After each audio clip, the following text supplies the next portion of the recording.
우리 다 합시다. 영혼의 다. 영혼의 닻을 잘 내려서 우리의 중심을 잡을 수 있는 그런 좋은 신앙의 사람들이 또 우리 삶이 되기를 주의 이름으로 축원합니다.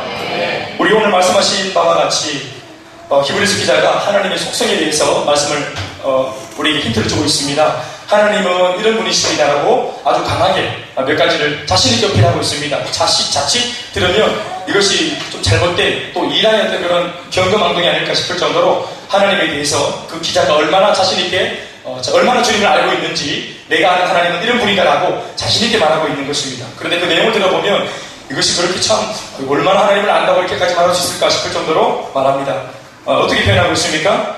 하나님이 거짓말할 수 없는 두 가지가 있으시다. 하나님이 결코 거짓말하실 수 없는 두 가지가 있다. 그러니까 이 부분을 우리가 가지고 어떤 면에서는 하나님이 거짓말을 못하니까 좀 우리가 좀 우리끼리 세속적인 말로 하면은 하나님을 막 협박하듯이 이거 하나님이 꼼짝 못하시는 거니까 이런 영적인 비결을 깨닫고 또 하나님께 나와서 참 좋겠다 라고 말하는 것 같습니다. 좋게 말하면 두 가지 변하지 못할 사실이라고 표현했고 좀 경험스럽게 표현하면 하나님이 거짓말하실 수 없는 두 가지라고 말씀하셨습니다. 말씀과 같이 읽어보면 이렇게 적혀있죠. 어디 있습니까? 17절과 18절 두 절의 말씀이죠.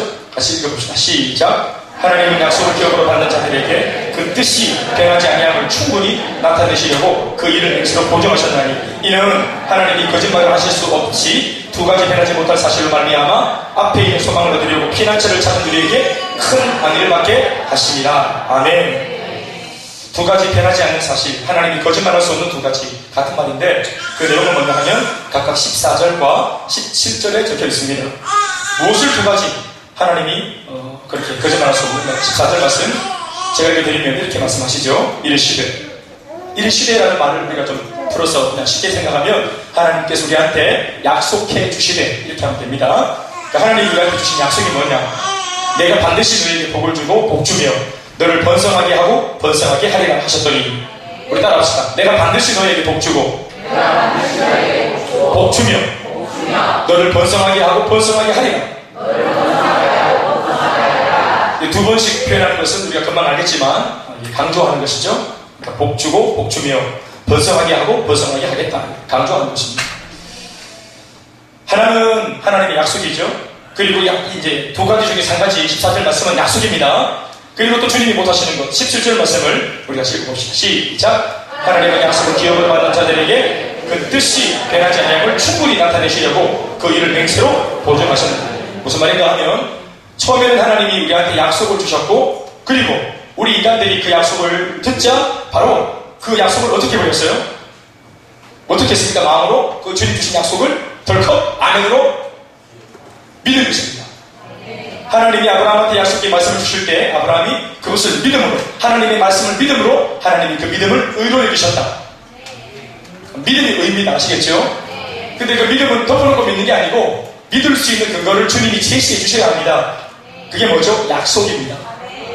그런데 약속은 원래 50대 50의 지분을 가지고 쌍방간에 비슷한 어떤 지분을 가지고 약속을 하는 것인데 우리가 아무것도 없는 제로 베이스에 있을 때 하나님께서 근본적으로 자신의 100%를 들고 오셔서 우리한테 약속을 일방적으로 해주셨어요. 좋은 약속을. 할렐루야. 우리하고 서로 같이 이렇게 마트레이드 할 것도 없어요. 같이 거래할 것이 전혀 없어요. 우리는 내놓을 게 없어요. 우리는 죄인인데. 그런데 예수님 하나님께서 이 가운데 무관해로 찾아오셔서 일방적으로 복 주시고 복 주시며 번성하게 하겠다 하시고 이것을 믿겠다 하실 때 우리가 믿으면 계약이 성사된 걸로 주님이 간주해 주신 겁니다. 또 우리 가진 것은 아무것도 없는데 뭐요? 뭐가 우리 배짱입니까? 대답하십시오. 믿음입니다. 뭐를 믿는 믿음입니까?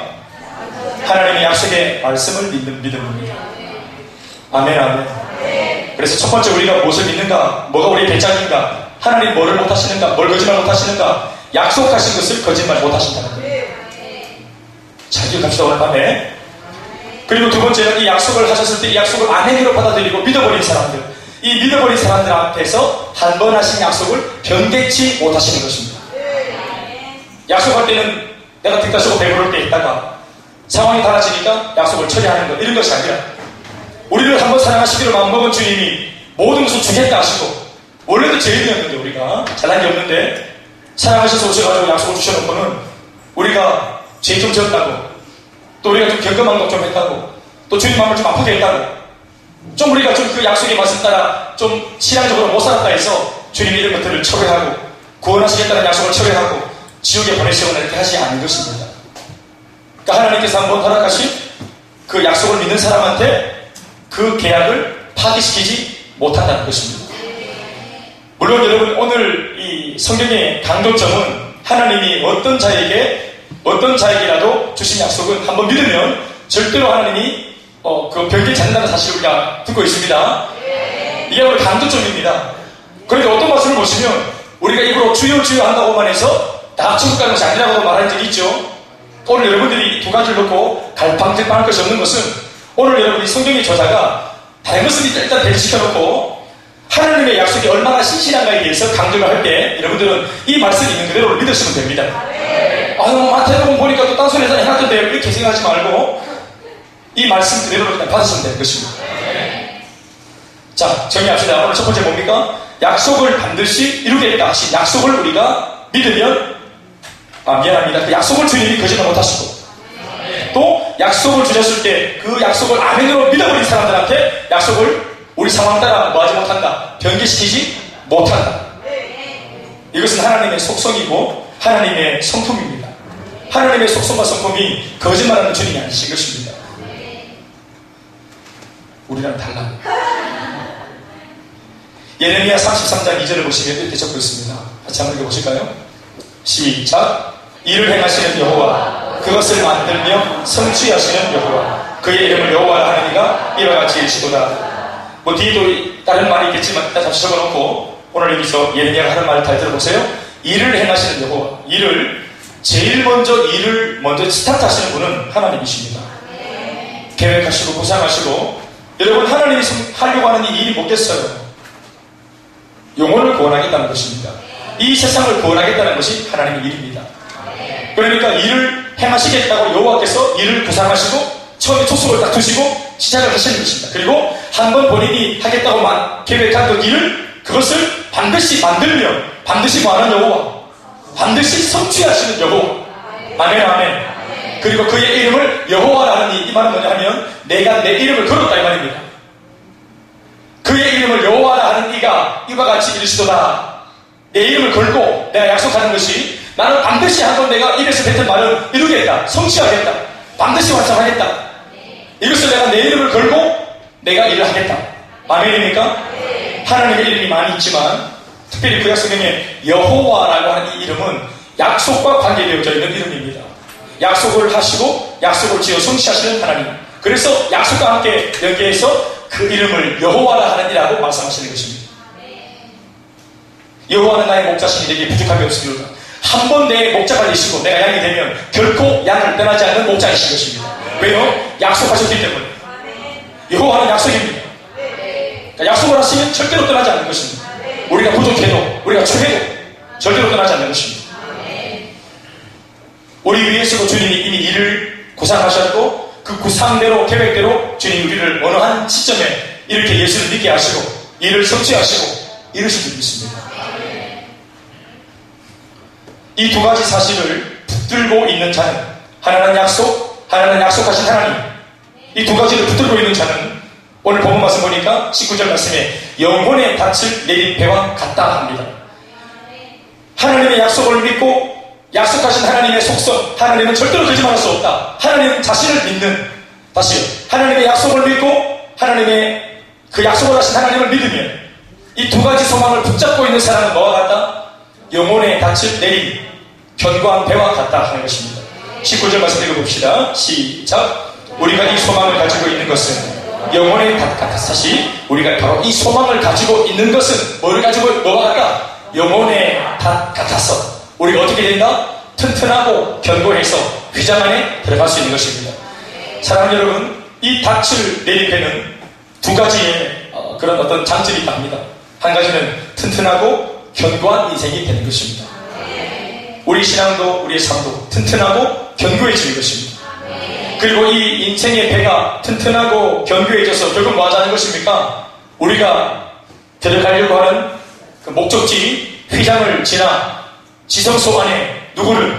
우리 아버지 하나님을 우리가 성공적으로 만날 수 있고 신앙적으로 교제할 수 있고 그 하나님이 약속하신 모든 것들을 누릴 수 있는 그 최종 목적지에 다다를 수 있는 것입니다. 돌아보면 우리가 휘장 안에 원래는 못 들어갔잖아요. 원래는 휘장이 가려워져 있잖아요. 이 휘장은 여러분 거대한 커튼이에요. 상징적인 것이죠. 성소와 지성소를 구분하는 거대한 커튼입니다. 거기는 1년에 단 한 번 대제사장만이 혼자 그것도 깨끗하게 죄를 짓지 않고 회개하고 단둘이 해서 단 한 번 발목에 방울을 달고 들어가는 겁니다. 발목에 방울을 달고 줄을 달아 들어가는 이유는 대제사장도 예배를 드리러 들어갔다가 만약 회개하지 못한 죄가 있으면 예배 드리다가 즉사하는 겁니다. 겁이 나서 예배 드리겠어요? 예배 드리다가 죄가 있으면 그냥 하나님께서 경고하시는 불로 죽여버린다 이 말입니다. 그러니까 딸랑딸랑 거리면 제사장이 살아있는데 딸랑딸랑 소리가 멈추고 지금 뭐예요? 죽은 겁니다. 그래서 발목에 줄을 달아놓고 있는 거예요. 그래서 밖에 있는 사람들이 줄을 끌어내리면 오늘 이 목사가 예배드리다가 지체 때문에 죽은 겁니다. 그러니까 이제 참 예배가 두렵고 무섭고 그 휘장 안에 누가 들어가겠어요? 살벌한 것입니다. 그렇다고 해서 백성들의 죄를 둘 수 없으니까 백성들의 죄를 다 끌어안고 1년에 단 한 번 죄를 속죄하기 위해서 대제사장이 반드시 짐승의 피를 발라가지고 들어가야 되는데 그렇게 두려울 수 없는 거예요. 예배가 얼마나 두려운지 몰라요. 하나님 온 우주 만물의 황제이신 분을 함부로 아련할 수 없는 겁니다. 정말로 두려운 예배입니다. 그런데 이 크고 두려운 하나님 앞에 가려워져 있는 휘장을 누가 찢어버렸습니까? 예수님이 십자가로 찢은 것입니다. 예수님이 십자가에 달려 죽으실 때 그 많은 복음서의 기록들을 보면은 휘장이 어디서부터 어디로 갈라졌습니까? 위에서부터 아래로 갈라졌지. 만약 사람이 거대한 휘장을 찢었으면 어디로부터 어디로까지 찢어야 되죠? 아래에서 위로 찢어야 되는데 휘장이 위에서부터 아래로 찢어진 것은 누구가 찢은 겁니까? 아버지께서 찢어놓은 것입니다. 우리 예수님이 몸을 찢으실 때 하나님은 인간과 막힌 담을 예수님의 피를 보시면서 찢어버리신 것입니다. 그래서 누구든지 예수님의 피를 그 공로를 의지해서 예수 이름 부르면 누구든지 휘장 넘어 그 지성소 안에 깊이 들어갈 수가 있는 줄 믿습니다. 이 시점 말씀 뭐라 있습니까? 그리로 앞서가신 예수께서 휘장 안으로 멜기세덱의 반차를 따라 영원히 대제사장이 되어 우리를 위하여 들어가셨습니다. 예수님이 휘장을 찢고 들어가신 이유는 뭐냐? 우리를 위해서 그렇게 하신 것입니다. 왜냐? 그분은 아들이시기 때문에.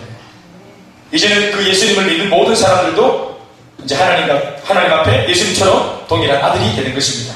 왜냐하면 그 휘장 안에는 아들만 들어갈 수 있기 때문에 그렇습니다. 아멘입니까? 그런데 예수님은 휘장을 당신의 몸으로 찢어놓으셨지만 우리가 예수님은 성공적으로 들어가셨지만 우리는 사실 무턱대고 내 힘으로 내 공로로 들어갈 수 없기 때문에 우리가 예수님을 따라 예수님을 의지하고 그리고 그 아버지의 품 안에 안길 때까지의 여정길에 인생의 배가 좌초할 수 있고 또 여러가지 암초를 만날 수도 있고 비바람을 만날 수도 있기 때문에 영혼의 닭같이 튼튼하고 견고한 배가 되어져야만 하는 것입니다. 예수를 믿는 것이 단거리가 아니라 장거리이기 때문에 한때 반짝거리는 신앙이 아니라 항상 튼튼하고 견고해서 휘장지나 아버지의 품에 그 본향에 이를 때까지 우리가 성공적으로 과거도 성공적인 신앙생활, 지금도 튼튼한 신앙생활, 앞으로도 튼튼한 신앙생활 되어야 합니다. 우리는 예수님 하나님께서 자신의 이름을 걸고 맹세해 놓으신 변하지 않는 이 두 가지 소망을 힘차게 붙잡고 신앙생활을 해야 됩니다. 다시 한번 언급하지만 그 두 가지가 뭐냐? 첫 번째는 하나님의 약속 그 자체. 지금도 이렇게 강단에서 선포되는 이 말씀이 약속인 줄로 믿습니다. 약속의 말씀, 이 말씀. 그리고 두 번째는 약속의 말씀을 주신 하나님 당신 자신. 우리는 약속을 주신 하나님을 믿어야 합니다. 이것이 우리 인생의 튼튼한 닻이 되어진다고 본문은 말하고 있습니다. 돌아보면 우리가 살고 있는 이 세상은 어떤 것도 믿을 수 없는 세상입니다.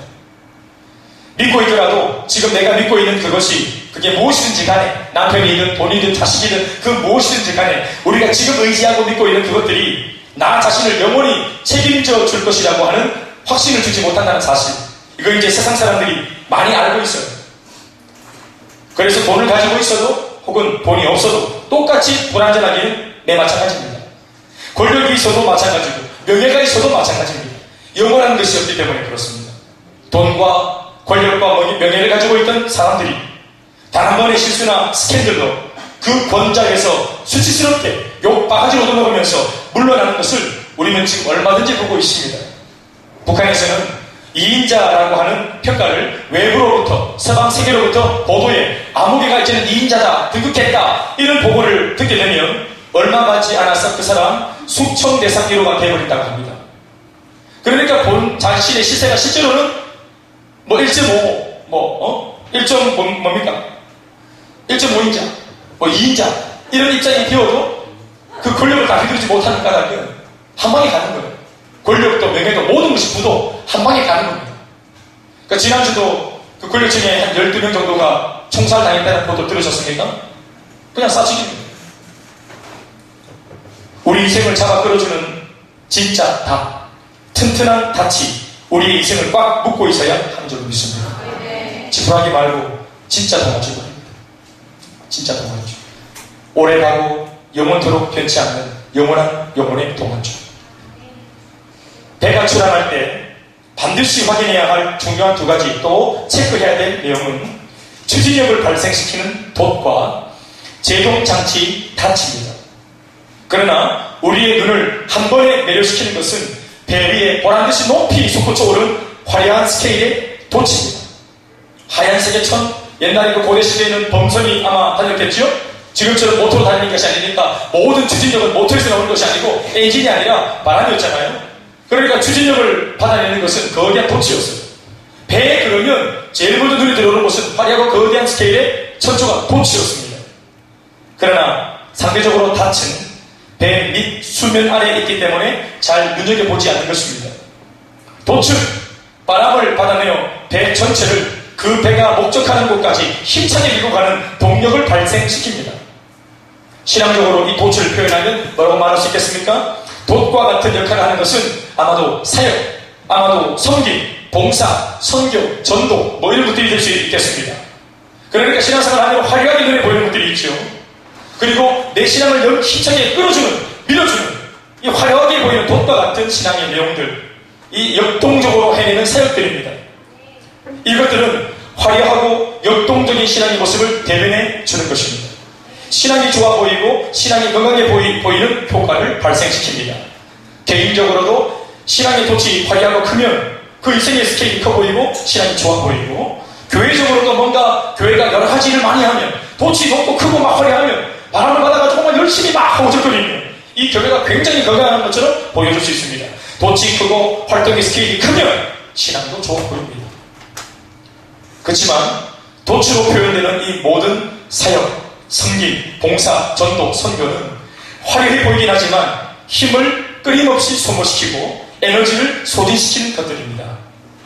너무도 귀한 내용들이지만 자칫 돛의 사이즈가 과도하게 비대해져서 너무 큰 바람을 안고 배를 너무 몰아쳐가게 되면 그것은 배에 무리를 주고 심지어 배를 파손시킬 위험도 있습니다. 그런 의미에서인지 오늘 히브리서에 적힌 말씀을 보면 인생으로 비유할 수 있는 이 배를 안전하게 목적지까지 가게 하는 것으로 돛이 아니라 닻이라고 소개하고 있습니다. 돛이 사역적인 것이라면 닻은 신앙적인 의미로 볼 때 어떤 것을 의미하겠습니까? 서론에서 언급한 바와 같이 닻은 오늘 바로 우리가 믿고 있는 소망이요 믿음을 말하는 것입니다. 우리가 무엇을 소망하고 오늘 예수 믿는 우리가 무엇을 믿고 있는 것입니까? 바로 하나님과 하나님의 약속의 말씀입니다. 오늘 히브리서 기자가 그걸 말하고 있는 것입니다.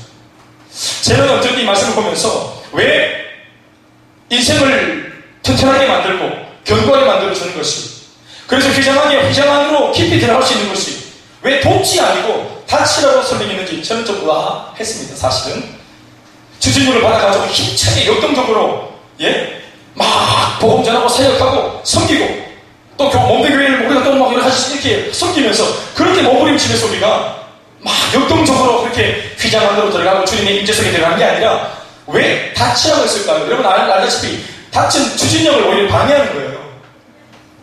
제어하고 제동시키는 거잖아요. 그런데 왜 이 튼튼하고 견고한 닻이야말로 우리를 휘장 안으로 그렇게 몰입시킬 수 있다고 말하는지 모르겠습니다. 그런데 중요한 것은 바로 이 소망과 믿음의 대상이 뭔지를 발견하면 입장이 달라집니다. 그게 뭡니까? 바로 하나님과 하나님의 말씀입니다. 결국 신앙을 우리가 한번 열어보면 우리가 하는 것들도 있지만 대체로 더 많은 영역에서 신앙을 신앙되게 하는 것은 하나님의 인재와 하나님의 능력과 성령의 인도이신 줄 믿습니다. 우리가 멋지게 사역하는 그 뿌리가 뭡니까? 내가 잘 봉사할 수 있는 뿌리가 뭡니까? 도치 돋될 수 있는 것이 뭡니까? 바로 우리가 믿는 주 예수로부터의 우리가 믿고 소망하고 바랄 때 주님으로부터 오시는 영적인 힘을 가지고 우리가 사역하는 것입니다. 굳이 우리가 첫 단추가 뭐냐라고 묻는다면 단치라고 말해야 되는 것입니다. 그러니까 제가 이게 이해가 되더라고요. 그리고 내가 위험천만하게 열심히 사역하다가 자빠질 수도 있고 힘이 소진될 수도 있으니까 만약에 단치 없이 열심히 막 우리가 달려가다가 중도에 힘이 좀 소진되어지고 바람이 그치면 낭패를 보는 겁니다. 그때는 영혼을 잡아주는 든든한 닻이 있어야 되는 거예요. 조금 천천히 가더라도 그때는 닻을 쫙 내려가지고 다시 새바람이 일어날 때까지 내 뒤에서 수풍이 불어올 때까지 성령의 역동적인 바람이 불어올 때까지 잠시 돛을 내리고 그리고 하나님을 더 깊이 묵상하고 그리고 말씀을 묵상하면서 그리고 내가 처음에 어디서부터 왔고 내가 어디로 가는 사람인지 한 번 더 생각하고 돌아보면서 우리 마음을 새롭게 할 필요가 있다고 믿습니다.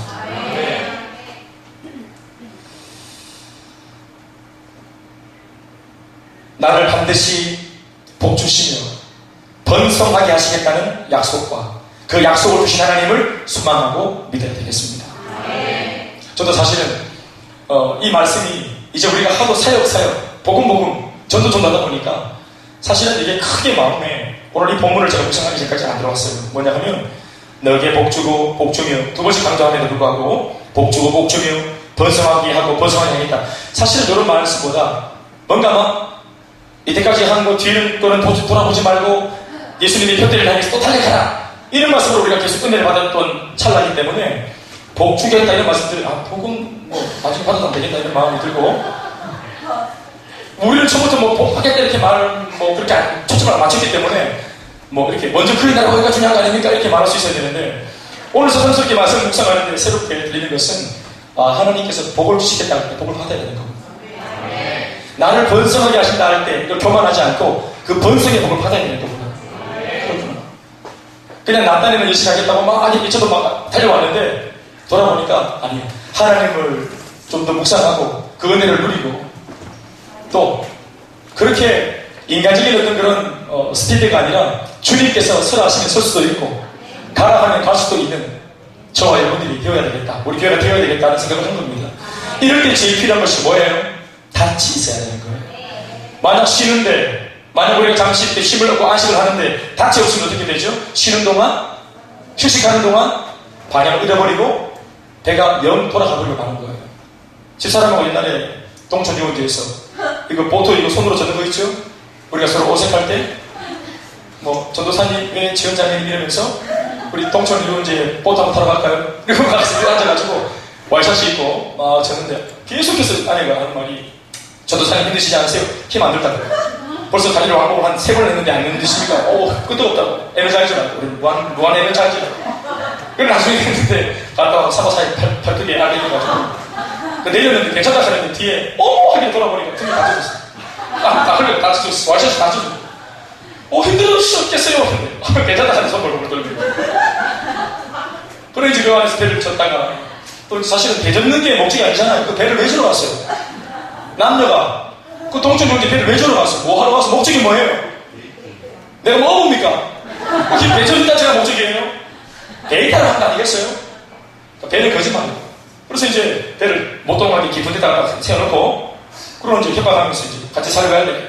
그리고 이제 같이 살기로 해가지고 이렇게 하고 이제 맨날 뜯기네 뿌리나 하면서 이렇게 그 이제 주번이 막 그렇게 얘기하고 있으니까 한참 있다 보니까 배가 대화하는 중에 배가 영 딴 데로 가는 거예요. 우리는 신앙생활을 할 때 내가 잠시 쉬면 우리가 정체된다는 표현을 하죠.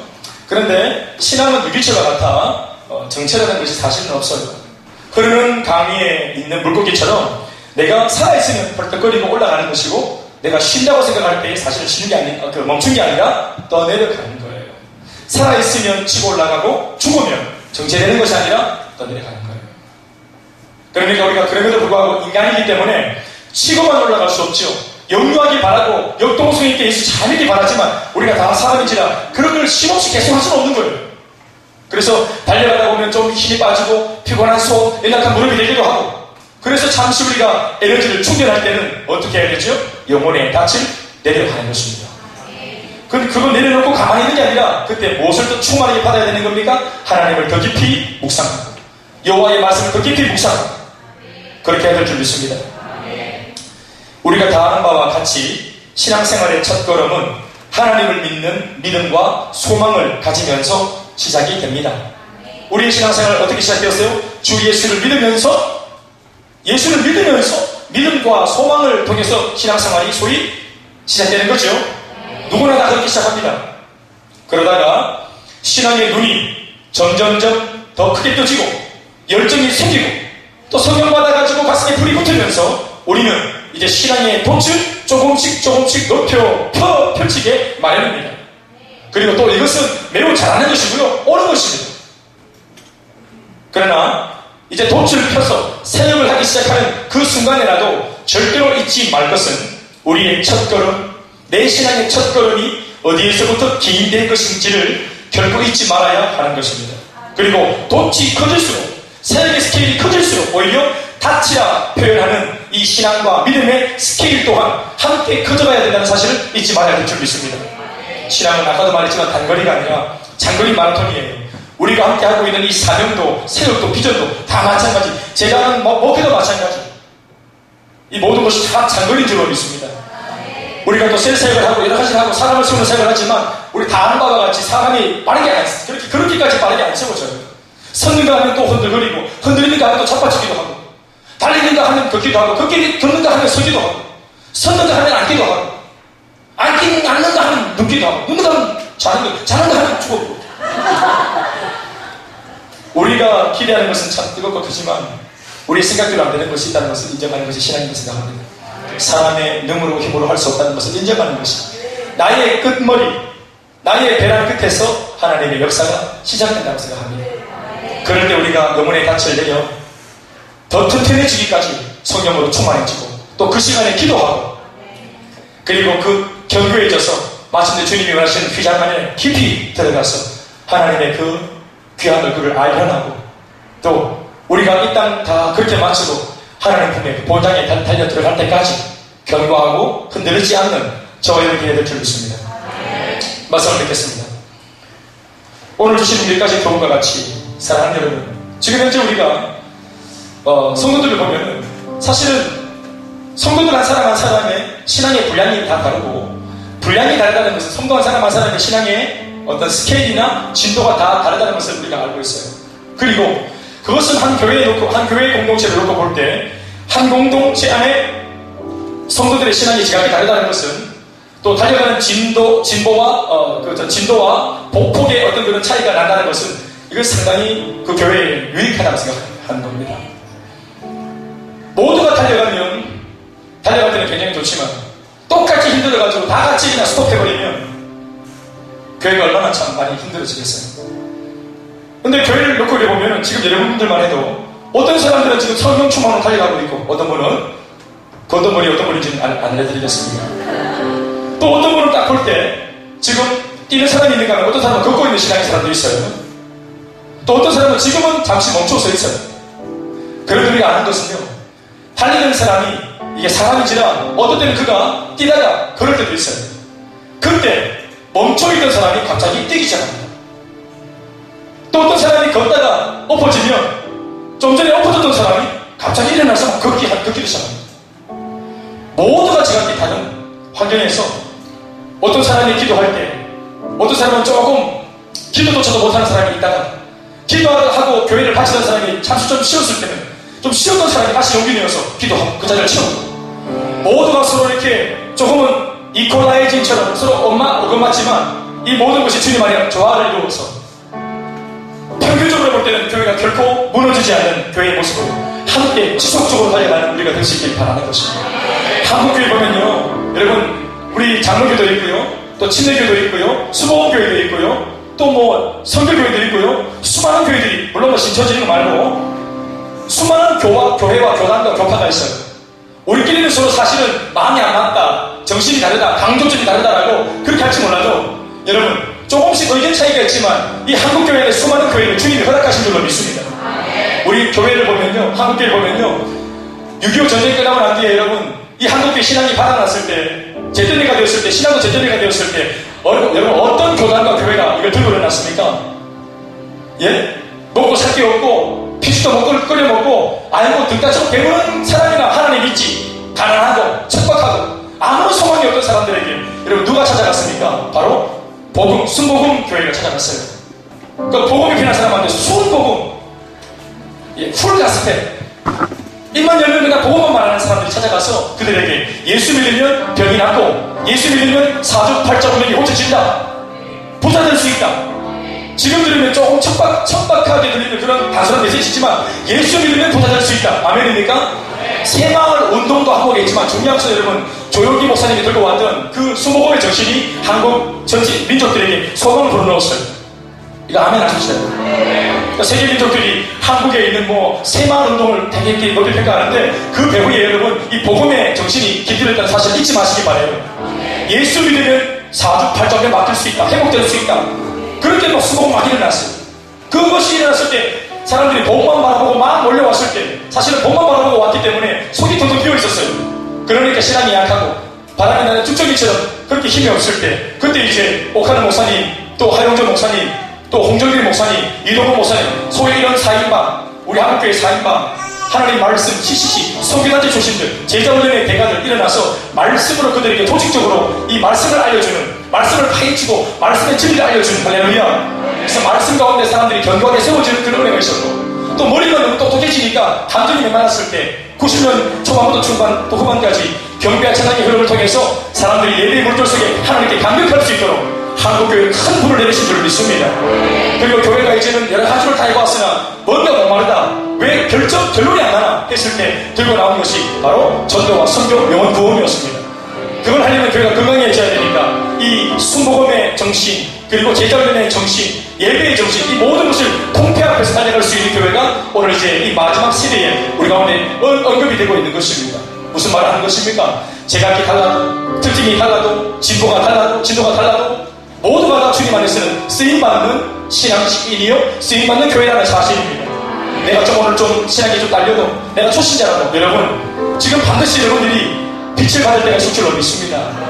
하나님을 앙망하고 말씀을 믿고 말이죠.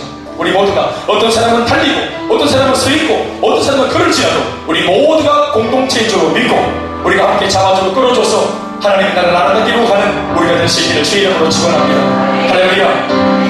우리 한 가지만 더 말씀드리는 것은, 오늘 내가 수혜자라 할지라도, 오늘 내가 잠시 다른 사람들한테 중보기도를 많이 받아야 되는 입장이라도, 그래서 어떤 면에서는 조금 명목이 없어도 여러분 조금 더 주눅들지 마시고 지금 기꺼이 중보기도를 많이 받아놓으세요. 그런 여러분들이 회복되고 난 뒤에 다른 사람을 위해서 기도하는 사람이 될 것입니까? 맞습니까? 할렐루야. 우리 그런 좋은 교회 만들어 수 있기를 주의 이름으로 축복합니다.